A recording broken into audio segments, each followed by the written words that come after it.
Hello, and welcome to another edition of the Schmozcast. I'm Chandler here in the Sun Prairie, 103.5, the Sun Community Radio Station, with Andre, Anthony, and Aiden. Fellas, how we doing today? Doing excellent. I am doing fantastic. Hell yeah. All right, so today, this evening, we'll be talking mostly about this coming weekend. We have NXT TakeOver Chicago 2 and Money in the Bank coming up for Saturday and Sunday. But let's before we get to that, we want to go back to last weekend where we had a couple other things happen. New Japan Pro Wrestling had their Dominion pay-per-view, which was fantastic, and also in the wrestling, well, somewhat in the wrestling world, CM Punk had his second UFC fight. Just wanted to kind of mention that. I know that both Frony and I were able to watch it, and as far as UFC fights go, this one was just all around not good. Punk loses. Well, first off, both competitors were 0-1 going into it. Punk lost.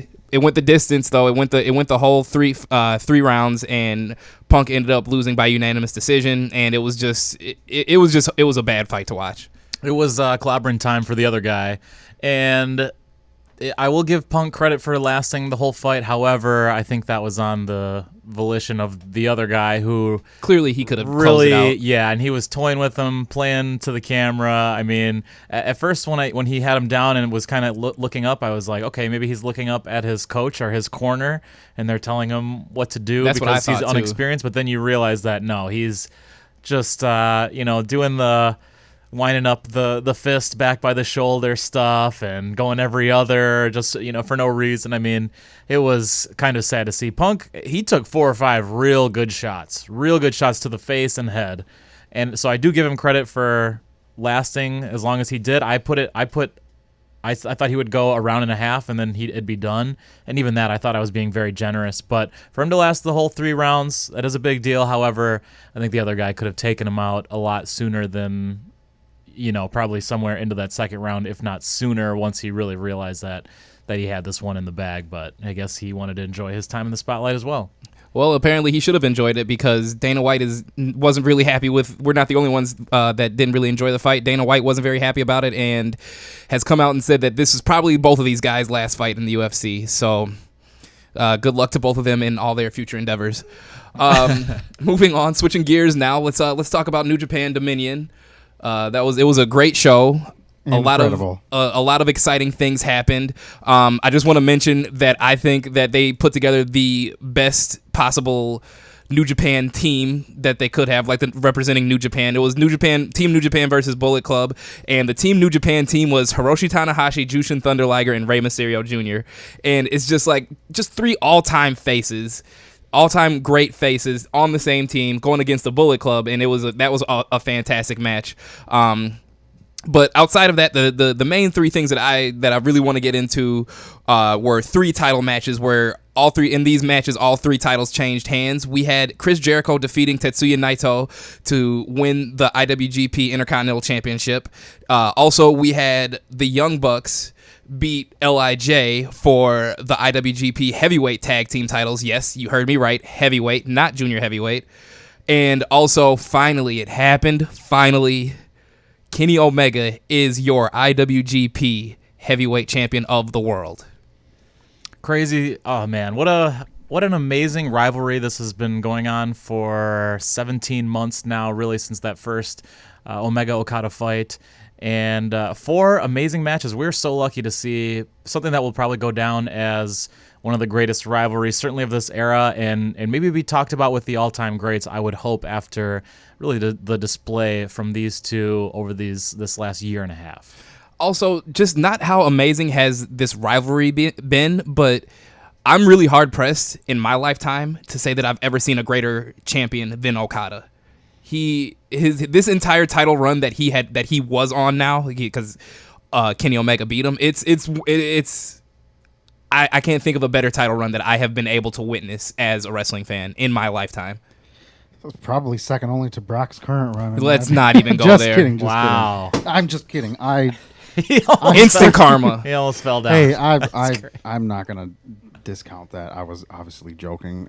It's an incredible. We don't even joke about that It here. was an incredible championship run and an incredible rivalry and an incredible match. I think Okada Omega 4 was the best of the 4, and it was definitely the best match I have seen this year.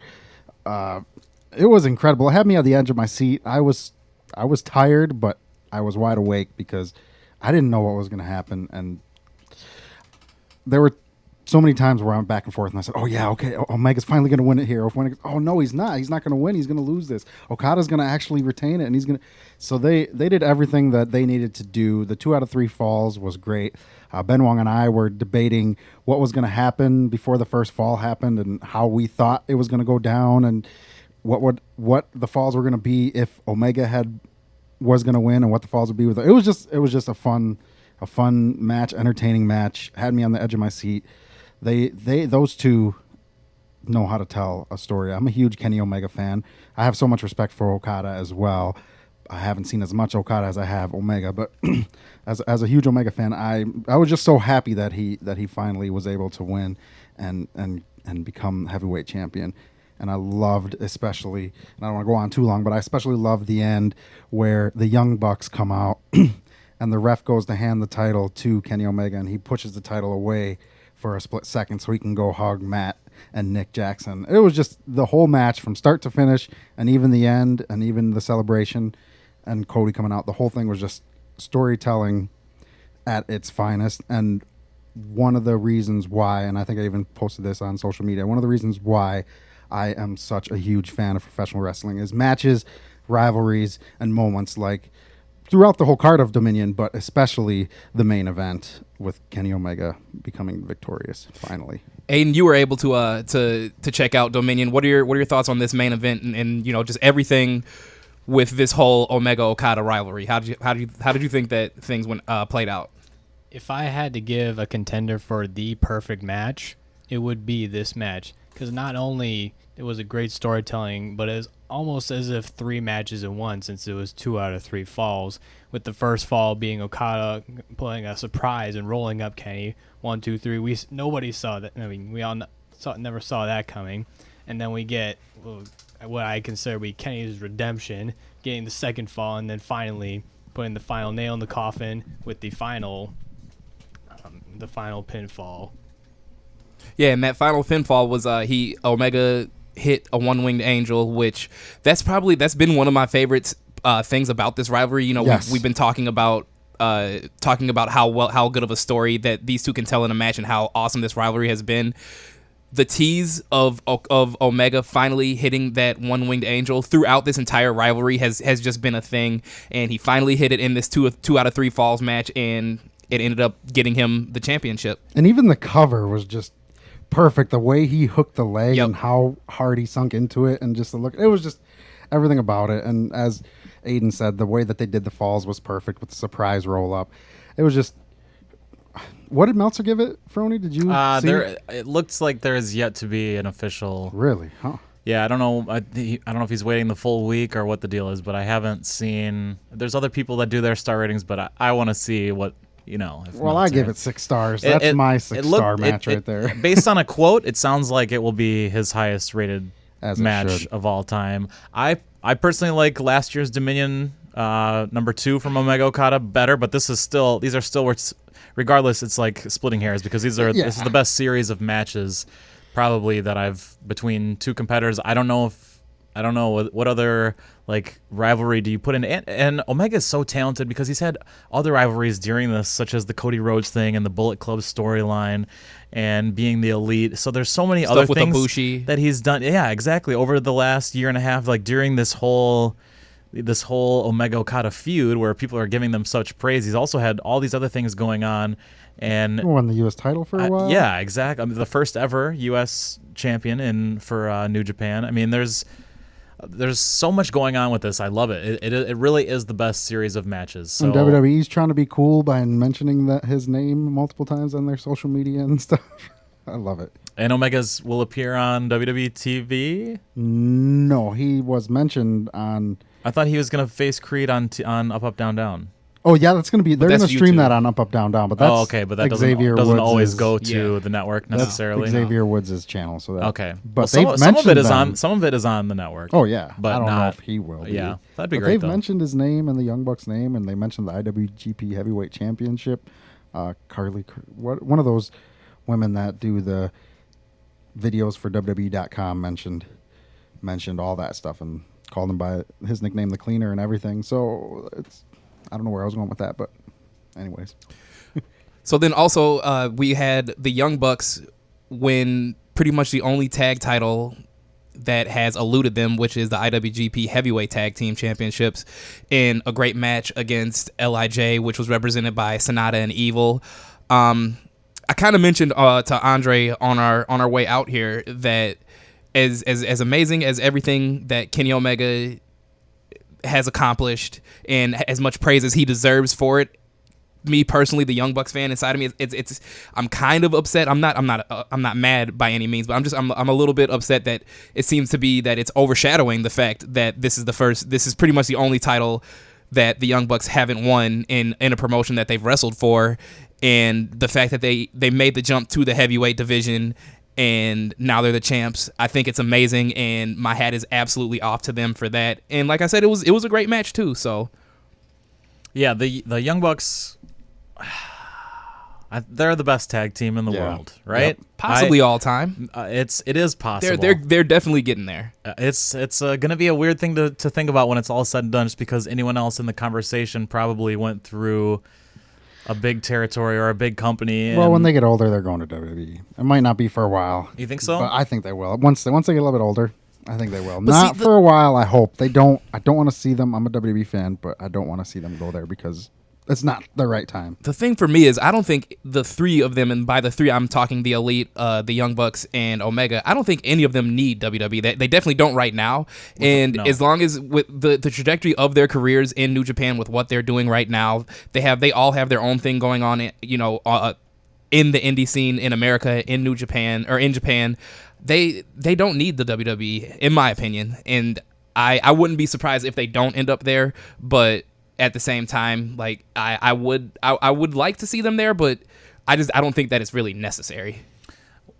Years from now, when Triple H is in charge, hopefully sooner rather than later, I would be more likely to say that I want to see it, just to make sure that they're given the proper respect, storyline, time, not overproduced or overused. Sometimes that's an issue too, where we see too much of the same person. So those are, I guess, some of my worries. But you would love to see a WrestleMania with Kenny Omega and the Young Bucks in some form or fashion, whether it's those three against I don't know, the New Day. Something like that would be a lot of fun. But I think that's still a ways down the road. But I at the same time, as a wrestling fan, you want to see that at some point, I would think. I mean, at the end of the day, too, WWE is still that's why people get into. That's why wrestlers get into the business, is to make it to WWE. It's still the top of the mountain, so it's a goal. It's a career goal that I'm sure even these guys right now at some point would like to meet that goal. So it's not the end of the world them being in WWE, but like you said, Frony, I would much rather see them be there under Triple H's authority, for lack of a better term. Yeah. No, that's the perfect term. But yeah, Aiden, what were your? Did you have any thoughts? How did you like this match? What did you think about this one? When it comes to tag teams, I've been completely convinced that Japan does it better than America. 100%. Especially the Young Bucks. I would agree that at this moment they are the best tag team in the world. And I'll also agree with the fact that I'd love to see them, also Kenny Omega, on the grandest stage of them all, but I'll also agree that now is just not the right time for them. And another kind of check mark on the side of keeping them out of WWE, especially for right now, is that Ring of Honor and New Japan have seen such an explosion over the last few years, and a huge part of that is Kenny Omega and the Young Bucks. And for them to keep pumping up, and Cody Rhodes too, with All In and what he's doing with Ring of Honor and in New Japan as well, I think we're getting closer to that time where really we haven't there has not been true competition since maybe even the 90s in some ways, it's getting there. whereas we're closing the gap. We are closing the gap between WWE really just being the top of the mountain or having, some the occasional spot of competition come up every now and then. But hopefully Ring of Honor New Japan can kind of keep this going, and I think Young Bucks and Omega have to be the face of that in some way among a few others to really give WWE the sense of competition over the next few years. I think it's happening already. I think it's on the way. I mean, even look at Dominion. You look at guys like Chris Jericho, surefire Hall of Famer, WWE Hall of Famer when he's done everything there is to do in WWE. World champion, Intercontinental champion multiple times, tag team champion, everything. And he's now New Japan's IWGP Intercontinental champion. He chose to go there to work a couple matches, and now he's going to do more, obviously, because he's their IC champion. That says a lot about New Japan and their trajectory, the word I just said earlier, and the things that they're doing, and it's really exciting. I'm hoping that they expand. I'm hoping they do some more stuff in the U.S. too, and I think All In's going to be a big stepping stone or launch pad. I think things are going to start changing even more after that, but we'll have to wait and see. It's going to be exciting. It's an exciting time to be a wrestling fan. Does Daniel Bryan seal the deal if he goes to Ring of Honor New Japan? That really that seemed maybe to be starts to level the playing field a little bit even more? I would say so. Wow, that would be incredible. I would absolutely say so. I mean, it's as Andre just said, it's already really, really close to being there with Jericho going and joining New Japan and being willing to work there and even winning the IWGP Intercontinental Championship, which to me was the biggest surprise of the night. Oh, yeah. I really did not expect that. Of course, I wanted to see him win it just because it's Chris Jericho, but I really, really didn't expect to see that, and that was really cool.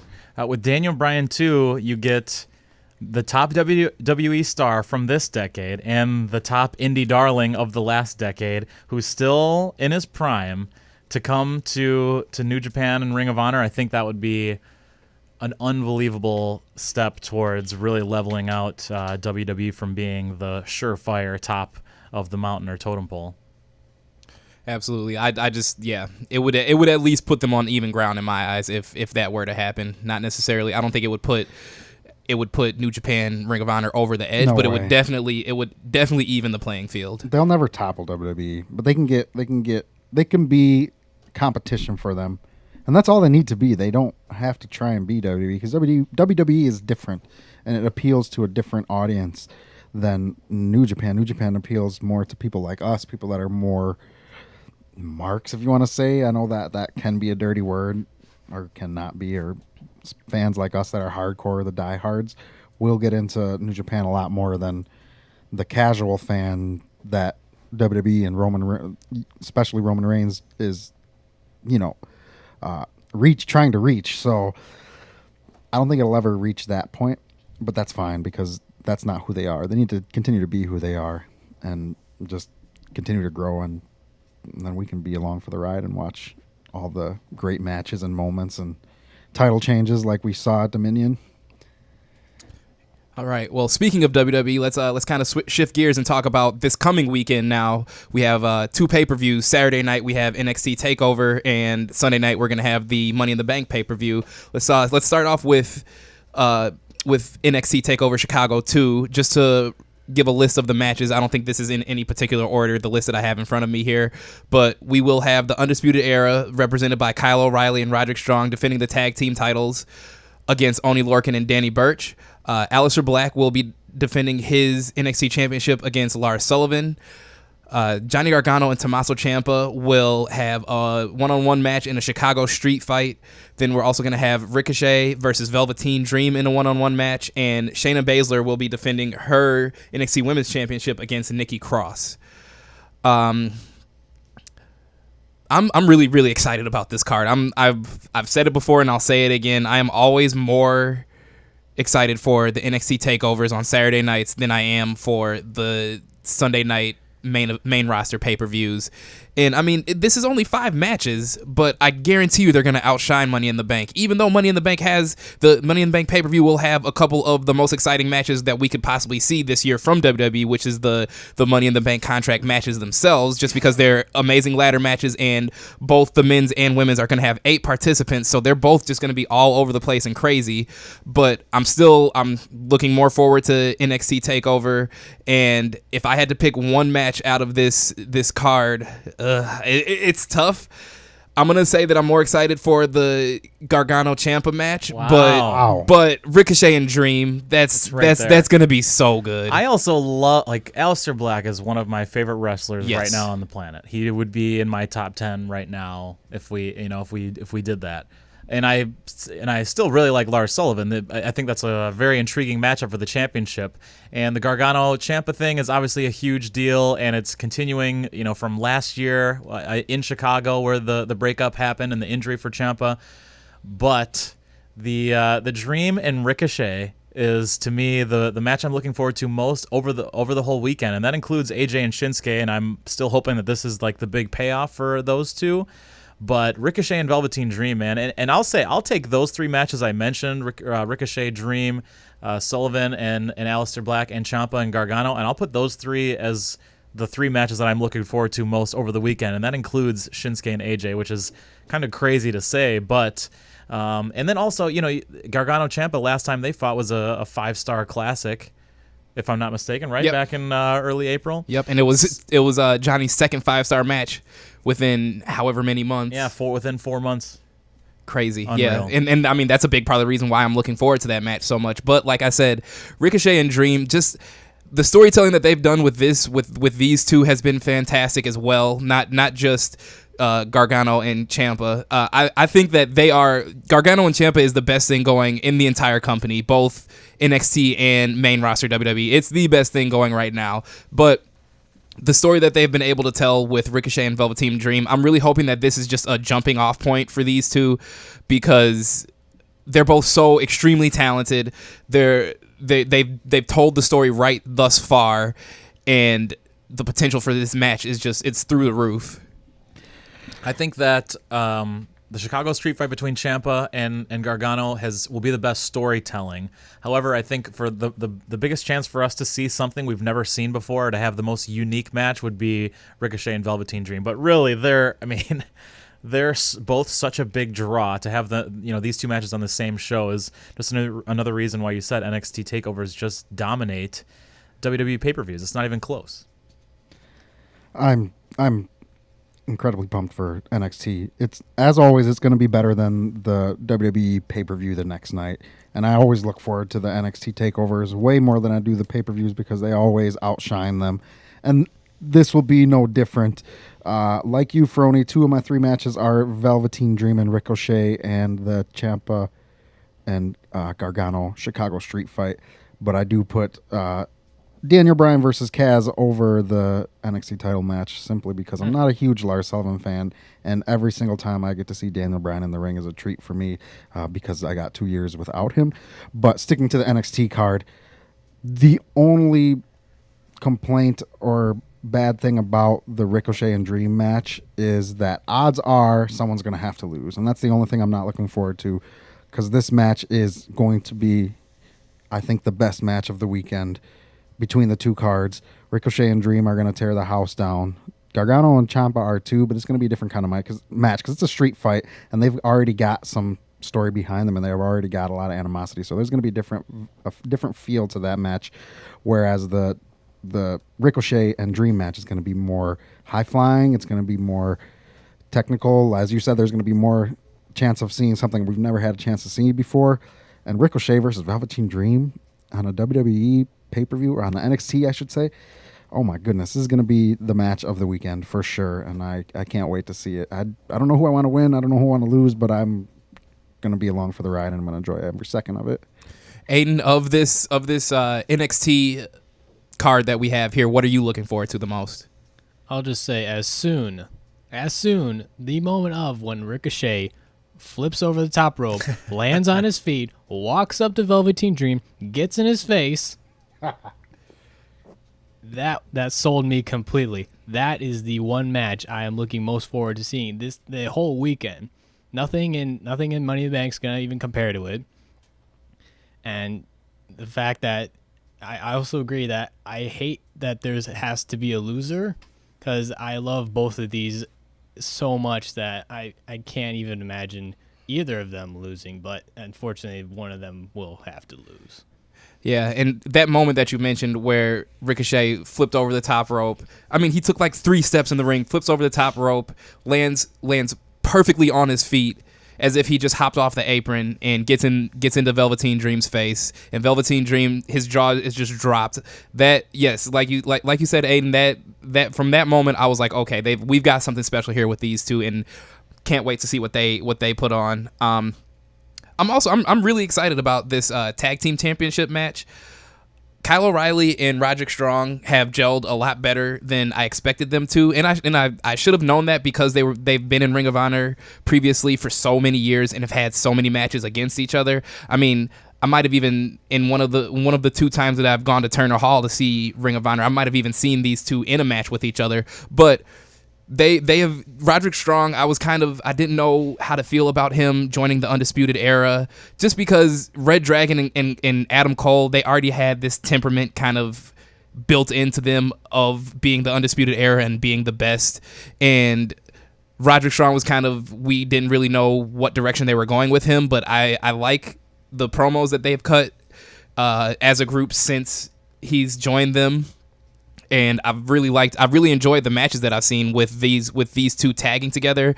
And Oney Lorcan and Danny Burch, they are a couple of the best workers on the NXT roster. This is both their first NXT TakeOver, so congrats to them on that. They definitely deserve it. And I think that, we mentioned the 2 or 3 matches that we've just talked about. This match really has potential to steal the show as well.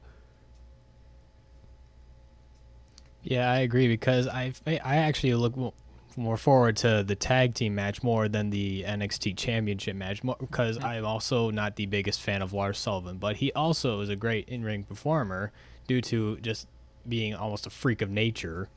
But again, I absolutely love Kyle O'Reilly and him and what he does in the ring.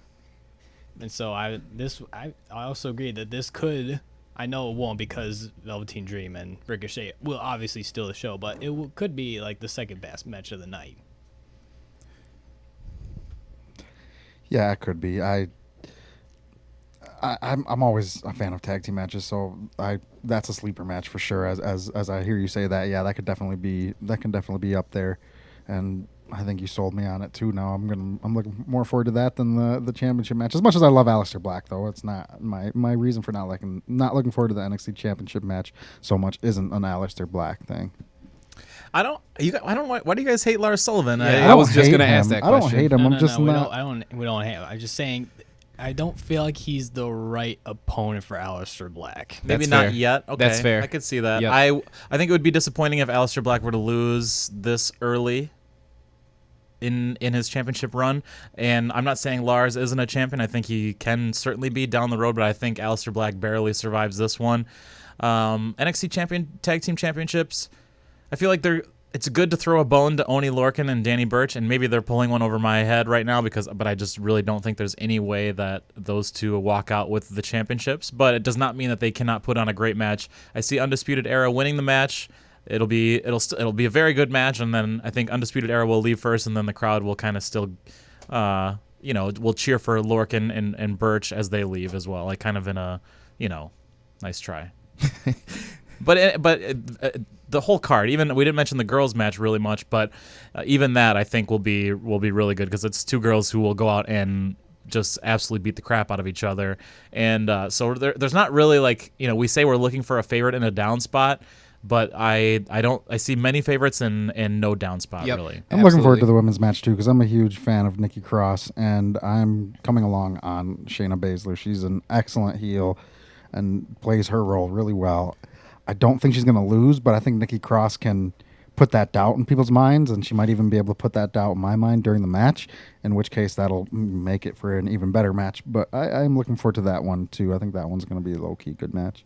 Also, I think that they've done a really good job leading into this match. Shayna Baszler pretty much bullied Dakota Kai into just being absolutely afraid of just even hearing Dakota Kai, even hearing Shayna Baszler's name in multiple interviews, just shuts down. And Nikki Cross has kind of it was a bit of a face turn for her, but she's kind of been in Dakota Kai's corner and saying, you can't be afraid of her. You just gotta go after her, and you gotta show her, that you gotta show her that you're not scared. And with the one or two matches that Shayna Baszler and Dakota Kai have had after the most recent match, Nikki Cross came out and kind of absconded with the NXT Women's Championship, and that now leads us to the Nikki Cross versus Shayna Baszler match. So, as you mentioned as well, Andre, I'm kind of starting to come around on Shayna Baszler. I know that I have been very, very adamant about how I feel about her and how those feelings are negative, but she's doing her job. She's making me hate her, and I think that she in the ring, I've always been impressed by her. Even in the Mae Young Classic, that was kind of my first time seeing her. She's really good in the ring, but I just really didn't care much for her character. But I've started to come around to it, and seeing her and Nikki Cross go at it is going to be a lot of fun. Baszler and Cross in the wow, they must hold the records for most mirrors broken in NXT. What, Nikki Cross? Yeah. No way, Sorry. dude. Hottie. All right. Undercover. Goth hottie. She's goth hot. Yeah, exactly. She's exactly. goth hot. It's okay. You know what? I'm into that. She hates herself, and so does her dad. All right. I just want to touch on the NXT Championship match. I know you guys have kind of given your thoughts on that. I'm really impressed with Lars Sullivan and how far along he's come in what a short amount of time that he's kind of been around, been a regular staple on NXT TV. I think that he has a lot of potential. He has a lot of upside. But I don't think that he's gonna win the championship. And Aiden, you kind of mentioned you look at every other name on this card, and I would say that him and the team of Oney Lorcan and Danny Burch are like pretty much the only names that aren't actual draws. And I'm not trying to slight them. I'm not trying to talk down about them. I'm not saying that I don't like any of those three guys, but everyone else is kind of they're there already. And Lars Sullivan, I don't think right now is the time for him. So we'll see what happens this Saturday with the NXT Championship match, and as I said, just really, really looking forward to this entire card. So then the next night, Sunday, we are going to have Money in the Bank, and just to run down that card on the kickoff show, we're going to have the Bludgeon Brothers versus the Good Brothers, Carl Anderson and Luke Gallows, for the SmackDown Tag Team Championships. And then on the main card itself, we have Daniel Bryan versus Big Cass. We're going to have Seth Rollins defend his Intercontinental Championship against Elias. We're going to have Sami Zayn and Bobby Lashley hopefully end this train wreck of a rivalry that they've been having going on. Then also we're going to have Roman Reigns and Jinder Mahal go one-on-one. Then we're going to have Asuka take on Carmella for the SmackDown Women's Championship, Then we're going to have Nia Jax defend her Raw Women's Championship against Ronda Rousey. Then we will have the B team. It's not listed here on WWE's website, but we will have the B team go against Bray Wyatt and Matt Hardy, the Deleters of Worlds, for the Raw Tag Team Championships. And then, of course, also we will have a WWE Championship, Last Man Standing, AJ Styles versus Shinsuke Nakamura. And, of course, we will have both the men's and women's Money in the Bank ladder matches. And the participants for both of those matches, on the men's side, we will have Braun Strowman, Finn Balor, The Miz, Rusev, Bobby Roode, Kevin Owens, Samoa Joe, and a yet-to-be-named member of the New Day, which I just love that we're not going to find out until the match itself. And then on the women's side, we will have Ember Moon, Charlotte, Alexa Bliss, Becky Lynch, Natalya, Lana, Naomi, and Sasha Banks. This card is actually really, really good. If you look at it without thinking about the fact that Dominion was not too long ago and NXT's the night before, if you just look at this card, it is actually going to be hopefully a fairly entertaining show. But we know how WWE can even ruin those things. But if you look at the matches, there isn't really a match that I'm not looking forward to. I know some of you are probably going to say the Roman versus Jinder match, but I have a dog in the fight, so I'm actually looking forward to that match. But I think every match is going to be hopefully going to be fun, but we'll have to wait and see. Let's talk about that Roman and Jinder match, because I have surprisingly I am looking forward to this match. I think that in a weird way, whoever wins, obviously Andre's gonna want Jinder to win, but I have a feeling that this match is just they're gonna elevate each other, and these two, it makes sense in my eyes. It makes sense to have them going against each other. Especially in the spot where they are kind of right now in the card, they're both kind of upper mid card on the cusp of possibly breaking into that main event scene, and I feel like whoever wins this match will get back into that main event scene. But I'm honestly, in a weird way, I'm kind of looking forward to this. I am too, and actually the most exciting part looking forward to this match would be crowd reaction. With it being in Chicago, I imagine that Jinder is going to be treated more like the babyface in this situation. It's already happened in other arenas, but I think that even more so in Chicago, that you're going to get fans who are going to be rooting for Mahal over Reigns. I think Reigns will get booed even more than he usually does or would be. But it is fun, and I like that you said that. More so, obviously, Reigns is going to bring up Jinder Mahal, and I'm excited for that. I think that's good because Jinder has been good on Raw, but he hasn't really been successful, if that makes sense. Character-wise and everything is his matches quality has been good, but this will hopefully actually going. Not having a quick squash match against Reigns, I think, will actually help Jinder as well. But I think the crowd reaction is going to be the most fun part to this match, because Jinder Mahal will never be cheered the way he will be this Sunday, is my prediction, I guess. Andre, let's go to you, and then Aiden will get your thoughts on it. Yeah, I'm most looking forward to the fan reaction as well. I'm hoping that you're right, Frony, and that Jinder is going to be treated as a babyface. Because as you have said, we've seen it in a couple times. We haven't seen it in every town. There are some towns where they're both getting booed, but there were the occasional times where Jinder was getting the face pops. And Roman was acting like the heel, putting him through a paper wall and all that stuff. He shockmastered him. Yeah.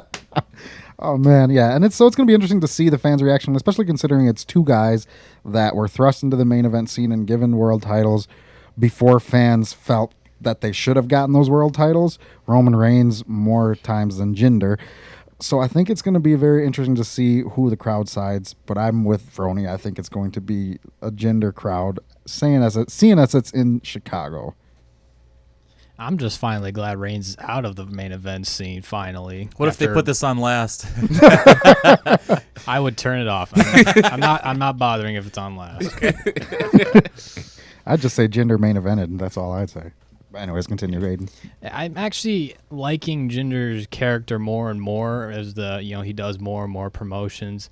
The archetype where he thinks he's above everyone. He thinks of himself as a king, similar to Jerry Lawler back in early Monday Night Raw days. But I'm finally catching on to the fact that I can go along with this, but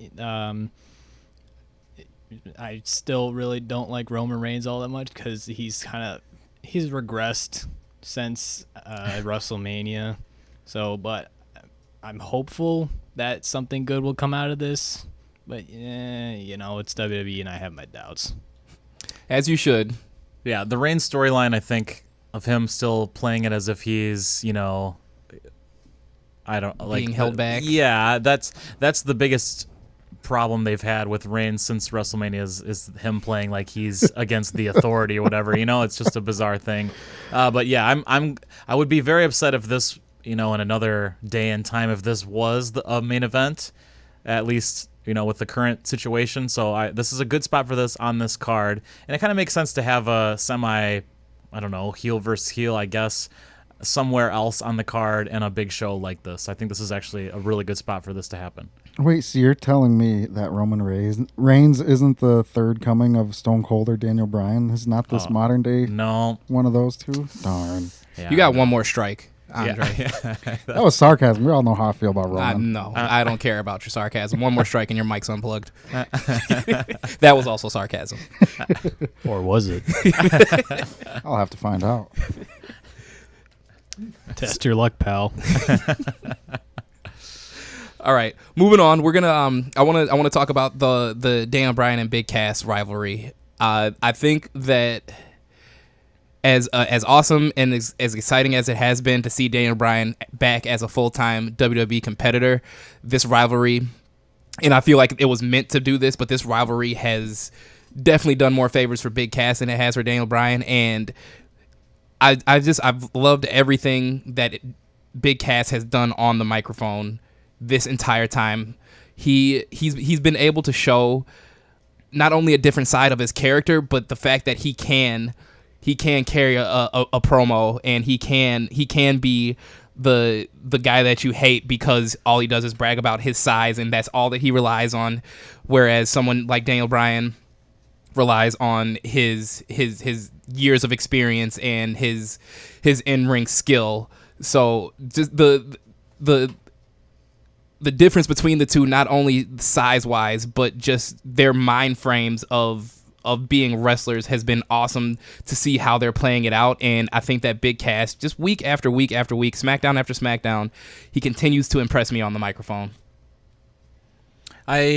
Yes, Big Cass has this has worked wonders for him, working with Daniel Bryan as his first, I guess, opponent back. And for Daniel Bryan, it's been fine. That's the key for him, is to get other talent over on SmackDown Live. However, after this, I would hope that this is the payoff, similar to the AJ Shinsuke thing, and that leading into SummerSlam and whatever the next pay-per-view is, that there's a different direction for Daniel Bryan. I wouldn't even be upset if he lost on some shady business or something like that on Sunday. I imagine that Daniel Bryan would actually win this, but I hope that this leads into Daniel Bryan versus, hopefully, I don't know, The Miz at SummerSlam, where we start working things. Or that's another way for him to lose too, would be to have The Miz do a run-in or something like that.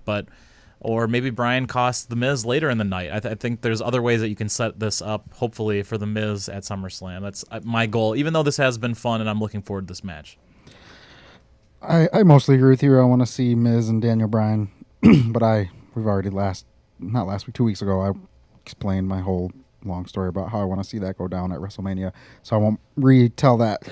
But I did say earlier that seeing Daniel Bryan wrestle is a treat, and it's an honor, and I'm excited to see him in the ring. But at the same time, I want this to be the end of the Big Cass Daniel Bryan thing. It probably won't be, because it's only their second match, and usually you got to have 3 matches in the WWE feud for some reason, 3 or more. So I don't know if it's going to end. I don't think Daniel Bryan's winning as much as I want him to. I don't hope it's clean, though. It better be, as you said, some shady business.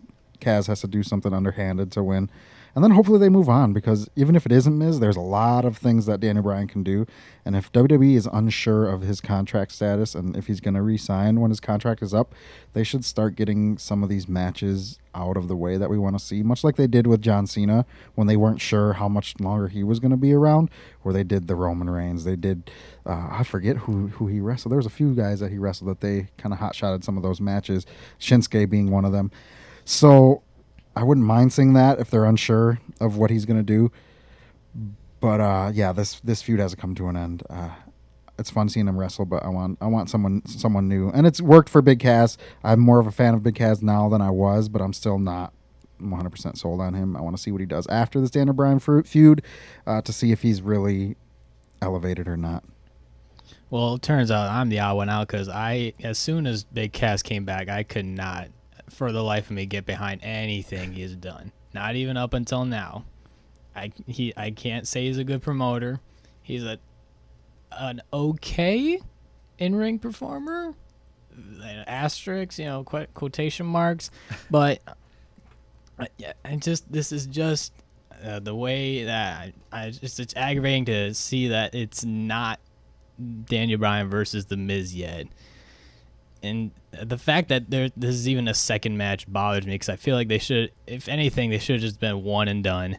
And I love seeing The Miz and the Money in the Bank since that's where he thrives, but I just want to see Daniel Bryan versus The Miz, and this is just a rude interruption. But let me ask you this though: when they finally have that match, you're gonna be even more excited for it because you've been waiting for longer. I was that's excited when Daniel Bryan came back. I I was like, feel "That's the." It's like get this. I want this now. I'm impatient. And that's completely fair to have that feeling and to be over it with these two. Honestly, I wouldn't have been upset if it was a one and done thing with them, but they've brought it to this second match, and hopefully, as Andre and Frony said, hopefully this is the cutoff point, and we can see Daniel Bryan kind of move on to bigger and better things. And then also Big Cass can, whether or not he wins or loses, he can get the rub of having this rivalry with Daniel Bryan and be in a better position than he was before it. And Daniel Bryan is wrestling in 2018. That's awesome. Samoa Joe and Shinsuke Nakamura would also be two people that I could see them doing a program from this Sunday leading up to SummerSlam, and that would be totally fine by me. I think those would be two great opponents that make sense, and it's matches that you want to see at this time or this day and age of WWE with Daniel Bryan and Samoa Joe and Shinsuke all on the roster, healthy on SmackDown at the same time. You literally go down the list of the men on SmackDown, and almost every one of them, it's like dream match, dream match, Sure, dream match, dream sure. match, dream match. Maybe a handful of people you're like, oh, okay, that's not a dream match, but that's still a fun match. That'll still be a fun match to watch because that's how good Daniel Bryan is. All right, before we get into, I want to get you guys' predictions for both of the ladder matches, but before that, another really, really big matchup this weekend. We're going to have Ronda Rousey in her first one-on-one matchup for the Raw Women's Championship against Nia Jax. For me, it's kind of a foregone conclusion. I think that Ronda's going to walk out with the women's title. What are you guys' thoughts on this match? She's going to win the match, but she's not going to walk out the women's champion because I'm going to spoil my prediction for the women's Money in the Bank. Natalia's going to win and cash in on Ronda Rousey because Ronda Rousey's going to beat Nia Jax clean and hold the title for a few minutes for a cup of coffee, and then get it taken from her by her friend who turns on her and gets into the role that she needs to be, a heel, and that is Natalya. So that's my prediction for the Rousey-Nia Jax match. Well, I want to say it's going to end clean, but it's going to be messy because Ronda Rousey is really not exactly a wrestler because she came from UFC, so it's not going to be the prettiest match. It's going to get down and dirty. That's what Ronda Rousey does. I see Stephanie McMahon in some way, shape, or form costing Ronda Rousey the title here. I think Nia Jax retains, but I think that Rousey will do enough to win, but will not actually win. I didn't even consider Stephanie because of everything that happened leading up to and at WrestleMania. That could very well be a thing. And I mean, we haven't really seen Stephanie on TV since shortly after Mania, so she's got her constable now, or Constable Corbin. Talk about that, yeah, aka big haircut. Yeah, how about Baron that? Corbin that was like the biggest. Match. That was the biggest news, right, of the wrestling week. He finally got rid of that. I don't even know what you wanted to call it. That skullet on the top of his head. He said, "Shawn Michaels cut his hair. Maybe if I cut my hair, I'll be great too." At least we don't have to complain about the hairline anymore since That's there true. is no hair. It's true. Did Shawn Michaels cut his hair? Yeah, he did. His hair isn't long anymore. When? How long ago? A couple months. Before the Hall of Fame. He's is when selling he a shut shirt it on off. Pro Wrestling Tees that says heel my turn, God. and it's a picture of him in the barbershop windows open, and his hair ponytail's hanging out the barbershop window. Good Lord! All Great right, shirt. I gotta check that out. Now. All right. So to get into both of and he's furiously typing, trying to find a picture of it. I can't believe you haven't seen it before now. Yeah, look at him. Would you look at that? Just look at it. Just You know what? look at it. You know what? I like this. This looks good right here. It's a good look on him. And Yeah. honestly, I know we I'm were surprised. just talking crap about Baron Corbin, but honestly, it's a good look on him too. It's much improved. Yeah. Absolutely. Yep. It really is. Okay, so moving on from haircuts, let's get into the women's Money in the Bank ladder match. My first question is who needs the briefcase the most out of the field? Who needs it the most to kind of elevate them and make them more important than they have been? And then the second question is who do you see winning it? James Ellsworth, both answers questions 1 and 2. You know, I've actually kind of read rumblings on the internet that they're toying with that idea. They should toy with that idea. They're toying with that idea of bringing him in. I really hope that they don't, because he kind of tainted the very first women's Money in the Bank ladder match. But I don't fully think that's outside of the realm of possibility. You should have let me say it so I could have got my third strike and I could have seen how serious Chandler really was. Well, if I could be serious for a moment. Yeah. Well, we got 7.5 minutes, so I hate don't to count your interrupt, chickens. but unfortunately, James Ellsworth, I know, won't be there because he is wrestling in China on the same day. Oh, okay. Very Is he good. defending his thank intergender championship? Yes, in a fatal 4-way match in China. So Two men and two women? Unless he takes a flight from China to Money in the Chicago and then not be jet lagged enough to interfere in the women's Money in the Bank ladder match. So we have to keep an eye on wherever he's wrestling. If he loses the intergender championship, that could be a sign that he's about to jump on that flight. Very possible. Maybe he loses it on that night. Flies all the way to Chicago. Who knows? Well, I had no idea that was going on, so thank you for that little nugget of info there, Aiden. Thank you, Reddit. All right, fellas. So who do you guys see winning this match? It's hard for me to pick a dog in this fight. I would love to see Becky Lynch win it. Yeah. I would love to see Charlotte win it. But man, Ember Moon, since coming on the main roster, she's been lighting it up, and I don't think that it would be outside of the realm of possibility for her to win it. Becky Lynch needs it most, and that's who I want to see win it most. But I think with the whole Ronda thing, unless Stephanie comes out and changes that, and I think the placement on the card too is important. Are these two last? If so, then it's not going to be Natalya. But if this comes before the women's championship match, I think it's going to be Natalya. But I think Becky Lynch, to answer your first question, is the one that needs it most. But Ember Moon could use it too. I want Lana to win, just for the pure hilarity factor of it all. But I think with the way that the stories have been structured, I feel like they're going to give it to Natalya, since she's been the one in the middle of Ronda Rousey and Nia Jax. I almost feel like this won't be their last match. This will be the first, but it won't be their last. And the fact that since they gave it to Carmella last year, and that was a SmackDown one, there I think they'll give it to Raw this year. Okay. I'm going to... It's tough, isn't it? It really is. I break it down to 3 people. I think it'll be Bliss, Lynch, or Banks. I'm going to go with Banks. Banking on Banks. I'm banking on Banks. I think that, I don't know, the boss with the briefcase, I think she could kind of use that. Can't wait to see what Michael Cole's going to say. Yeah. It's boss time. With the briefcase. Good God. So there you go. I'll take Sasha Banks for the win. And this is a testament to the fact that both of these matches are a couple of the most stacked ladder matches that I can remember, especially in recent memory. Switching over to the men's side, the field for this match is one of the best Money in the Bank crews that I've ever seen. Same question: who do you guys want to win it, and who needs it the most out of the men? Miz and Miz, so he can cash in on Daniel Bryan in a few months' time and screw him out of the title. Aiden? Well, I'm looking forward to the New Day member, because I think it's going to be... I want it to be Kofi Kingston, since his history of ladder matches is just a highlight reel in itself. But I think they'll give it to Kevin Owens. I'm pretty close with Aiden on this one. My hope is actually that it's Big E and that Big E wins it. Kofi with highlights and Rumble matches and ladder matches and Money in the Bank. I mean, it's that I think he probably makes the most sense as being the guy to come out for the New Day for this.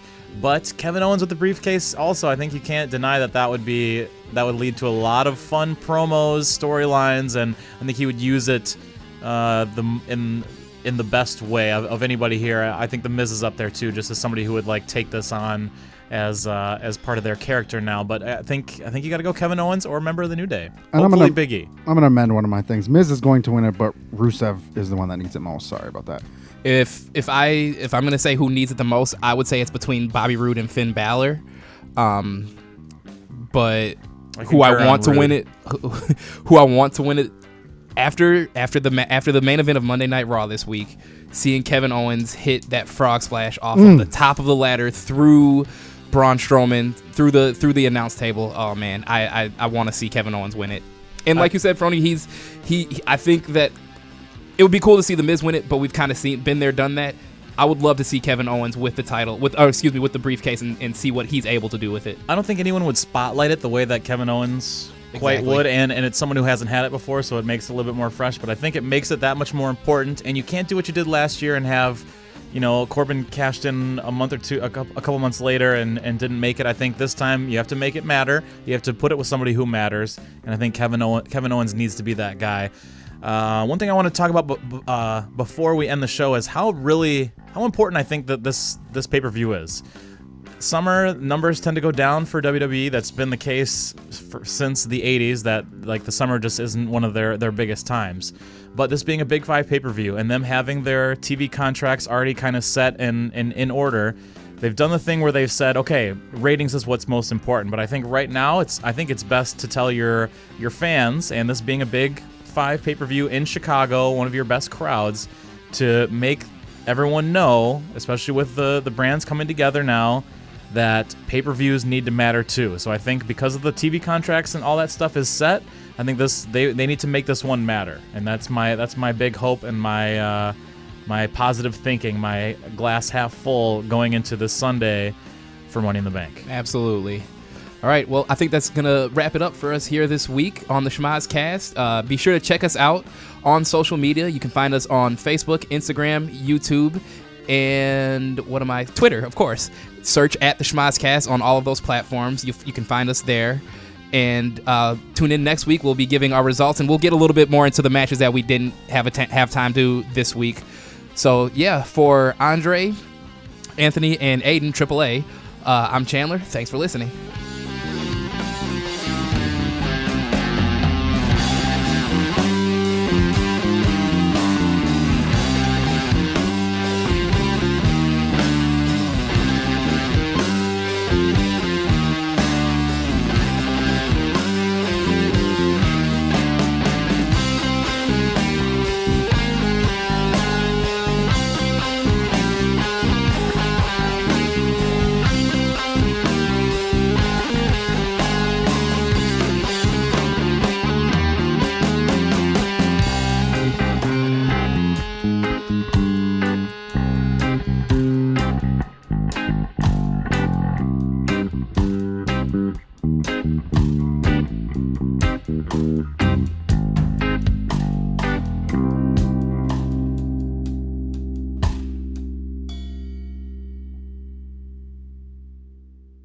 You're listening to 103.5 FM WSPLP, Sun Prairie, Wisconsin.